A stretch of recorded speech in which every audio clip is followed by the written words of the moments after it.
Ó, família, eu peguei, no caso vem no comboio, né? Eu peguei a mercadoria ali no chão e coloquei aqui, ó. Vocês estão vendo? Na última fileira da prateleira.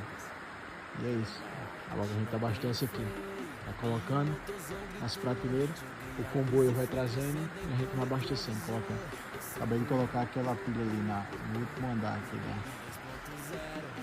Bagulho virou, é meu Deus no céu e meu carro no chão. É meu Deus no céu.